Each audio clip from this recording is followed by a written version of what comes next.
আসসালামু আলাইকুম, welcome back to my another vlog video. তো আজকে আসছিল জুবাই।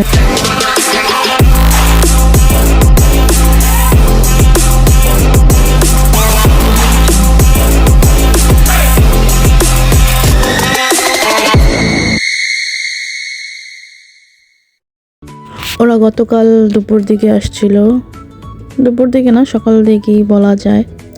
তো আমরা সারাদিন বাসায় থাকার পর একটু ঘোরাফেরা করার পরে বাসায় ছিলাম।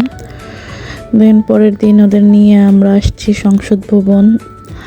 এখানে এসে মানে ভিউটা খুব সুন্দর লাগতেছিল, ওরা অনেক ফটোশ্যুট করতেছিল আর আমরা বসে আড্ডা টাড্ডা দিতেছিলাম। আমরাও একটু ভিডিও করে নিলাম। জুবাইর যেহেতু ফার্স্ট টাইম আমাদের বাসায় আসছে, ওর বউ নিয়ে আসছিল, ও নতুন বিয়ে করছে, অবশ্যই ওর বিয়ের ভিডিওটা আমি ছাড়বো। তো ওরা এখানে এসে অনেক এনজয় করতেছিল। তো ভিডিও করার পর আমরা যাই হচ্ছে যমুনা ফিউচার পার্ক। ওইখানে যাই কিছু কেনাকাটা করার পর খাওয়া দাওয়া শেষে ওরা আবার ফ্লাই ছিল 7টার, ও আবার 7টার ফ্লাইতে চলে যাবে। আমরা অনেক রিকোয়েস্ট করছিলাম যাতে ও থাকে, বাট ওর বাসায় অনেক কাজ ছিল, যেহেতু ও চলে যাবে দেশের বাইরে। দেন ও থাকে নাই, চলে গেছে।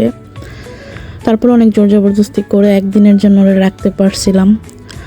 আসলে ওরে যারা কাছ থেকে চিনে তারাই জানে ও কেমন, খুব জলদি সব কিছু। তো আমি যতটুকু পারছি আমরা একসাথেই ঘোরাফেরা করছি। ও যমুনা ফিউচার পার্ক থেকে কিছু কেনাকাটা করলো, দেন হচ্ছে চলে যাবে যেহেতু। তো আমরা বসে একসাথে খাওয়া দাওয়া করে নিলাম। তো আমার ভিডিওটা কেমন হলো অবশ্যই জানাবেন। আর আমিও কক্সবাজার থেকে ঘুরে আসছিলাম, জুবাইরও কক্সবাজার থেকে ঢাকা আসছে আমাদের এখানে। অবশ্যই কক্সবাজারের ট্যুরটা আমি আপনাদের সাথে ভিডিওতে শেয়ার করব, কারণ এখন অনেক ভিডিওই দেওয়া হচ্ছে না। আর কেন জানি মনে হয় না আমরা খুব দূরের কেউ, আমরা বছর খানেক একজন আরেকজনকে চিনি বা এরকম কিছু। আমাদের কাছে কেন জানি মনে হয় আসলে আমরা অনেক আপন, আমরা আপন ভাই বোনের মতনই।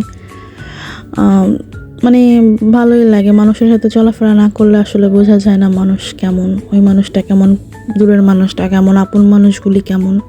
অনেক সময় না মানে দূরের মানুষগুলিকেও খুব আপন মনে হয়। তো এরকমই আমরা। তো অবশ্যই সবাই আমাদের জন্য দোয়া করবেন, ভালো থাকবেন, লাইক কমেন্ট শেয়ার করবেন। আর আমার চ্যানেলটা অবশ্যই সাবস্ক্রাইব। আমরা অতি শীঘ্রই দুবাই চলে যাব, বেশি দিন থাকবো না এখানে আর। অলরেডি 2-2.5 মাস হয়ে গেছে। অবশ্যই দুবাই যাওয়ার ব্লগও আপনাদের সাথে শেয়ার করব।